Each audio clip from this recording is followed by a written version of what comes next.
IBC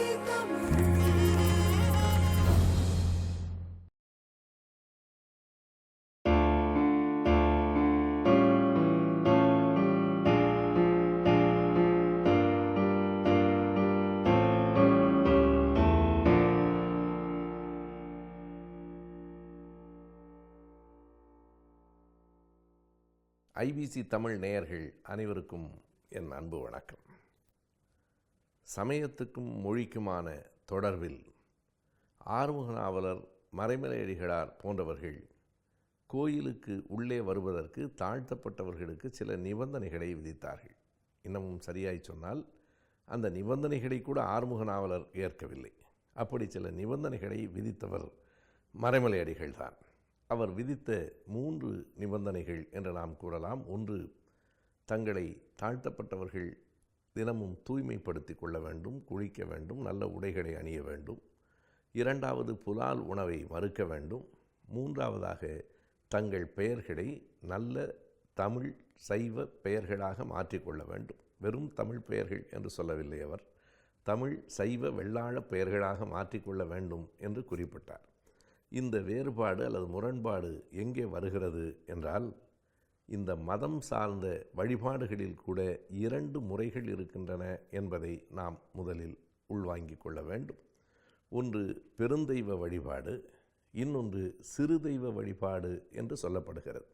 இந்த சிறு தெய்வம் என்பதே, தெய்வங்களில் பெரிய தெய்வம் சிறிய தெய்வம் என்று சொல்லுவதே அந்த தெய்வத்தை அல்ல, அந்த தெய்வத்தை வணங்குகிற மக்களை குறைப்படுத்துகிற ஒரு சொல்தான். சரியாக சொன்னால் சிறு தெய்வம் என்று சொல்லக்கூடாது, நாட்டார் தெய்வ வழிபாடு என்று சொல்ல வேண்டும். எப்படி அது சிறு தெய்வம் என்று வந்தது? புத்த மதம் 2ஆக பிரிந்தபோது, நாகார்ஜுனன் என்கிற ஒரு பார்ப்பனர் புத்த மதத்திற்குள் புகுந்தபோது பௌத்தம் 2ஆக பிரிந்தது. ஒன்று மகாயானம் என்றும் இன்னொன்றுக்கு ஹீனயானம் என்றும் பெயர் சூட்டப்பட்டது. மகாயானம் என்றால் பெருவழி என்று பொருள், ஹீனயானம் என்றால் குறுகிய வழி என்று பொருள். யாராவது தங்கள் வழியை குறுகிய வழி என்று தாங்களே அழைத்து கொள்வார்களா? எனவே மகாயானம் என்று தங்கள் வழிக்கு பெயரிட்டு கொண்டவர்கள் எதிர்கருத்தை குறைப்படுத்துவதற்காக ஹீனயானம் என்று பெயர் சூட்டினார்கள். எனவே அது பெயர் இல்லை. சரியாய் சொன்னால் இது மகாயானம் அல்லது திரிவு செய்யப்பட்ட புத்தவாதம் என்றும், அது ஹீனயானம் இல்லை தேரவாதம் என்றும் சொல்லப்பட வேண்டும் என்பதை சட்டோபாத்தியாயா போன்றவர்கள் எழுதுகிறார்கள். அதை நாம் பிறகு பார்க்கலாம்.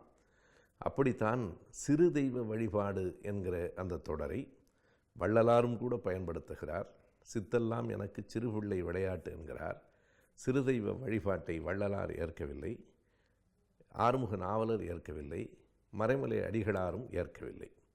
நாம் கூர்ந்து கவனித்தால் சிறு தெய்வ வழிபாடு என்று சொல்லப்படுகிற அந்த நாட்டார் தெய்வ வழிபாடு உழைக்கும் மக்களால் நிகழ்த்தப்படுகிற வழிபாடு.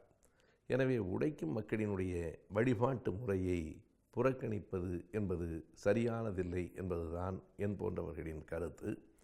ஆறுமுக நாவலர் அவர்கள் சைவ மதத்தை தவிர, சிவனை தவிர வேறு எந்த வழிபாட்டையும் ஏற்காதவர். எந்த அளவிற்கு என்றால், கண்ணகி வழிபாட்டையும் கடுமையாக எதிர்த்தவர் ஆறுமுக நாவலர் என்பது ஒரு செய்தி குறிப்பு.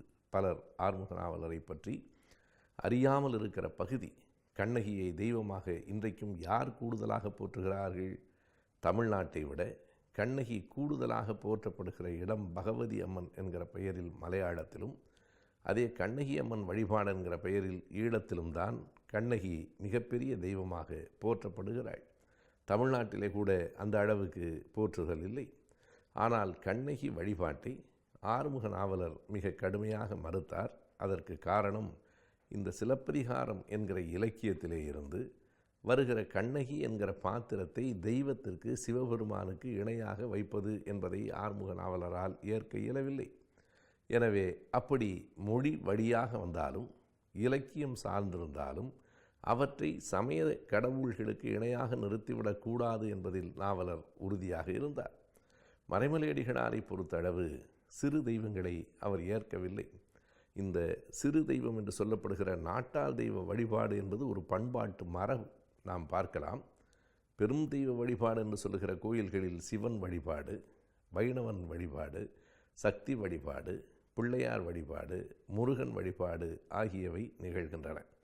ஆனால் நாட்டார் வழிபாடுகளிலே என்னென்ன விதமான வழிபாடுகள் இருக்கின்றன? மாரி வழிபாடு, கருப்பு வழிபாடு, மாடன் வழிபாடு என்று பல்வேறு விதமான வழிபாடுகள் இருக்கின்றன.